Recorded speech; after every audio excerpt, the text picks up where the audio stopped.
Hello, I'm Dr. Sonal Chogule. I'm a clinical fellow at New York Eye Cancer Center. I'm going to talk about conjunctival squamous carcinoma, surgery versus chemotherapy. This presentation is made from the work by Dr. Paul Finger at the New York Eye Cancer Center. This was supported by Eye Cancer Foundation. Dr. Finger and I have no proprietary interest in any of the device or medication that those are going to be discussed in the lecture. Off-label uses of medications are also discussed in this lecture. Malignant conjunctival neoplasia is a spectrum of disease which includes squamous dysplasia, squamous carcinoma in situ, and invasive squamous carcinoma. Ophthalmic oncological evaluation of conjunctival tumor includes examination of the entire conjunctival surface, including bulbar, palpebral, forniceal, and tarsal conjunctiva. Examination of the cornea for any abnormal cells or opacities. A slit lamp photographic documentation of all conjunctival surfaces is very important. Palpation of cervical and preauricular lymph nodes for enlargement is important. Also, check for the nasal antrum and ask for history of stuffiness to the patient. In case of large T4 sized tumors, a detailed metastatic survey is important. Let's look at some of the morphological variants of squamous carcinoma presents. This is a diffuse squamous carcinoma. The diffuse variant shows presence of Coscu vessels, horizontal growth pattern, limbal location, and corneal extension. It is interesting to note that diffuse squamous carcinomas are less likely to invade the eye. The diffuse variant can also masquerade as chronic conjunctivitis. Tumor formation occurs late in the disease process, which makes it more difficult to diagnose, which is also a reason to biopsy a case of chronic conjunctivitis. Nodular squamous carcinoma. In the nodular variant, we can also see the Coscu vessels, limbal location, but a vertical growth and also a relative lack of corneal extension. These are some of the clinical slit lamp photographs of tumors which are nodular in nature. This over here is a histopathological picture showing us that the angle blunting caused by the tumor invasion as well as uveal thickening, which both are signs of intraocular tumor extension. High frequency ultrasound evaluation of conjunctival neoplasia are very important. In 2003, Dr. Finger and co-authors described the importance of UBM diagnosis of conjunctival neoplasia. They help in determining the tumor thickness, shape, internal reflectivity, as well as the extension into the sclera, eye, and orbit. The conjunctival squamous neoplasia shows low internal reflectivity. Literature also reports around 5% of intraocular tumor extension for conjunctival squamous carcinomas. Here are some pictures of high-frequency ultrasound imaging, longitudinal as well as transverse section. Notice the low reflectivity of the tumor at the limbus, the irregular thickening of the uvea, which is also pronounced on the transverse section. These two signs denote the intraocular tumor extension. When deciding for the management of conjunctival squamous carcinoma, there are a few questions that pop into your head. Which kind of squamous carcinoma is more likely to require a surgical approach? What clinical findings would suggest surgical treatment for squamous carcinoma? And to answer those, nodular squamous carcinoma will more likely require a surgical excision. A deep scleral margin is also more likely to be involved in cases of nodular squamous carcinoma. Excision will allow you to observe the deep scleral margin and treat it as needed. A preoperative UBM or high-frequency ultrasound imaging will give you a clue regarding any possible intraocular or intrascleral extension of the tumor. For tissue diagnosis, the method we employ is exfoliative cytology. Exfoliative cytology with the use of scrape biopsy. Our method of scrape biopsy has been described by Dr. Seminova and Dr. Finger previously, which is a very simple office procedure. Here's a comparative picture showing results of the scrape biopsy cytology versus histopathology. So you can notice in the scrape biopsy there are a few cells present versus in histopathology you can see the whole architecture of the tissue. So there are a few pros and cons about exfoliative cytology. The pros included being an office procedure which avoids any risk of anesthesia as well as surgery. It does not affect the tumor margins. In the con list, but it provides only a few cells and small chunks of cells. There is no tissue available for architectural evaluation. Also, it cannot determine the depth of tumor invasion. When deciding for management of a conjunctival neoplasia, these are a few questions you need to ask. Do I treat cytologic dysplasia? Do I need to know if there is any invasive carcinoma on histopathology? How will that information affect my decision? Is there a non-invasive way to know if there is scleral or intraocular invasion? Well, as pertaining to the cytological dysplasia, cytology is an adjunct to a clinical examination. So, with the index of suspicion we have on clinical evaluation, the reports of cytology should be considered concurrently along with that. We tend to treat the patient which turn out to be cytologic dysplasia after exfoliative cytology. As for the invasive nature of the tumor, preoperative ultrasound, high-frequency ultrasound imaging as well as gonioscopy will give you a clue about a possible intraocular invasion. So at the New York Eye Cancer Center, if we have a suspicion of intraocular invasion, we use the finger iridectomy technique to biopsy the tumor and confirm the results. Here is a video showing the technique. So finger iridectomy technique involves a small incision and biopsy with a 27 gauge vitrector. This is a corneal entry wound with the help of a trocar.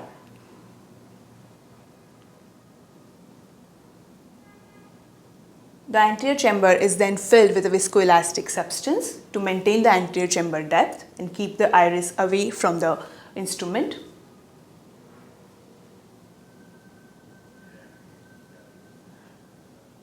A vitrector is inserted and used to collect the specimen.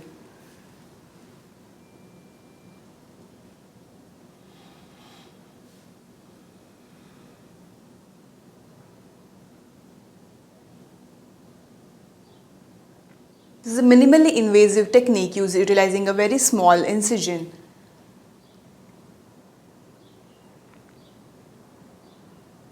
Which helps us receive some cells as well as pieces to analyze pathologically.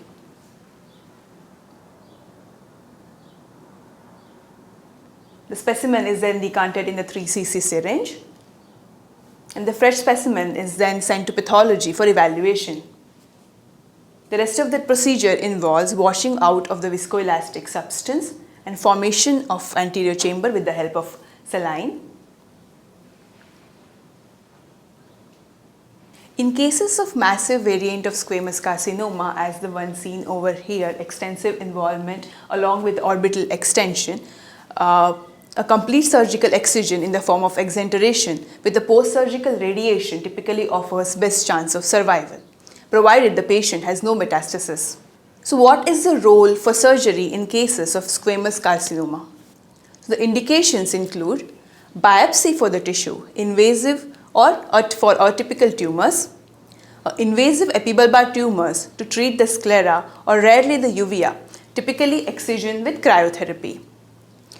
Or when the patient does not prefer a topical chemotherapy, cases where exenteration is needed with adjuvant radiation when the eye cannot be salvaged and the life needs to be saved.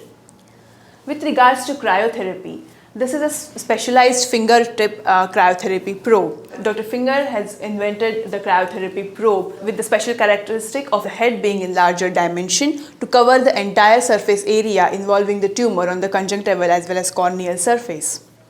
This video shows the utilization of the finger cryotip probe.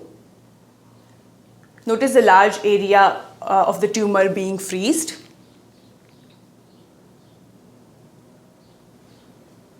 The larger surface also conforms to the curvature of the eyeball, making it less possible to miss any area.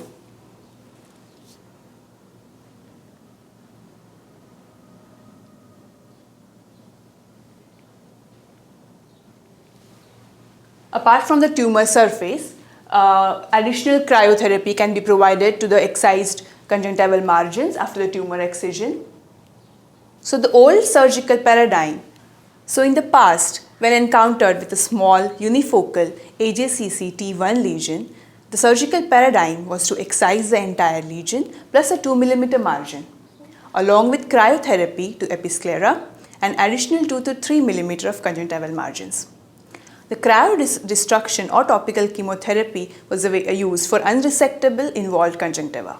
But we have shifted to a new paradigm involving topical chemoreduction for chemocure and surgery restricted to invasive and recalcitrant cases. This is a list of a few papers which we have published on topical chemotherapy.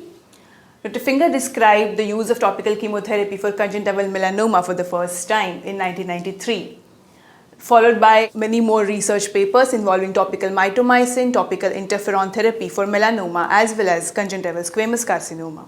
Let's go over the topical chemotherapy agents. Interferon alpha-2b. Interferon alpha-2b is an immunomodulatory agent which acts for direct as well as indirect mechanisms leading to antiviral and anti-neoplastic activity. The dose which interferon alpha-2b needs to be administered is 1 million international units 4 times a day, at least 1 month past clinical resolution or for 3 months empirically. It can also be provided as a subconjunctival injection with the dose of 3 million international units 1 to 3 times weekly. The next agent is 5-fluorouracil. 5-fluorouracil is an antimetabolite. Basically prevents the cell multiplication by preventing the DNA synthesis. The dose of 5-fluorouracil is 1% topical 5-fluorouracil for 4 times per day, 10 to 28 days with on and off cycle, or continuously for 14 days up to 4 weeks. Mitomycin C is a cell cycle non-specific alkylating agent. It's more active in hypoxic tumor environment. The dose for mitomycin C includes 0.02% or 0.04% 4 times daily into the superior fornix, 4 weeks in continuous or divided 2 weeks courses. You may notice the picture of a latch on the tire over here. This is the analogy we use to describe the patients when we are talking about the mechanism of action of these topical agents. Specifically mitomycin and 5-fluorouracil is the same way they latch on to the cells and the DNA, stopping the multiplication and thus having an anti-neoplastic effect. The technique of topical chemotherapy administration here at New York Eye Cancer Center has been described in a Vimeo or YouTube video. But in summary, we place a punctal plug into the lower punctum to prevent the medication from going into the nasal cavity and systemic absorption. We instruct the patient as well as their caregivers to use gloves to protect the skin of the hands while handling the chemotherapy. We also instruct the patients to specifically put chemotherapy drops in the superior fornix when they look down and lie down for 5 minutes after the drops have been put for equal distribution. Several complications of this topical chemotherapy have been described in literature. The most common include a transitory blepharoconjunctivitis, transitory corneal edema. Both of these complications occur more in frequency with mitomycin and lesser in 5-fluorouracil and more lesser in Intron. For interferon, the specific complications include a transient flu-like symptom. Let's go over a few clinical examples where topical chemotherapy was used as a treatment for squamous carcinomas. Over here you can see a diffuse squamous carcinoma involving limbus as well as cornea. A focus slit picture showing the corneal extension. This is the same eye having undergone 3 months of topical interferon therapy and a follow-up at 2 years after completion of 3 months of interferon therapy showing complete resolution of the tumor without any presence of corneal opacity or significant complications. This is another small nodular carcinoma which can be called as a resectable pre-topical chemotherapy era. This is a picture of post 28 days after topical mitomycin. You can see complete resolution of the tumor, resolution of the dilated blood vessels and a normal eye. Here is another example of a limbal nodular tumor. 1 month after administration of interferon, 2 months and 3 months after interferon therapy.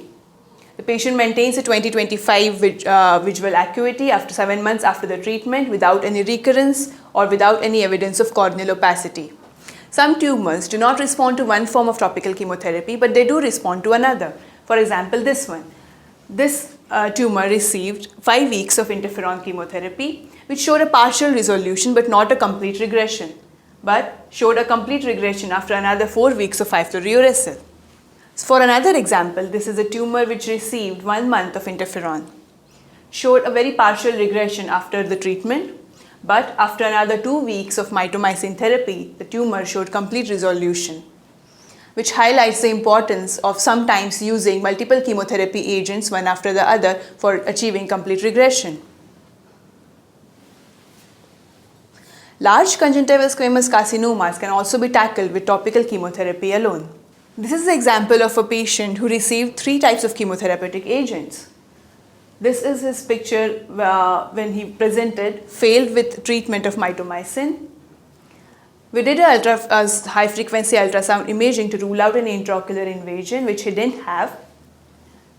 He was treated with 5-fluorouracil first, which gave around 95% of tumor melt, followed by intron therapy for 3 months, which showed a complete resolution and regression of the tumor. This tumor over here received 5-fluorouracil followed by mitomycin, and you can see the follow-up at 8 months post-treatment, showing a complete tumor regression without any evidence of corneal opacity in spite of having extensive corneal involvement. Another example of a limbal nodular tumor. Note the absence of any intraocular invasion, sharp anterior chamber angle as well as normal uveal thickening.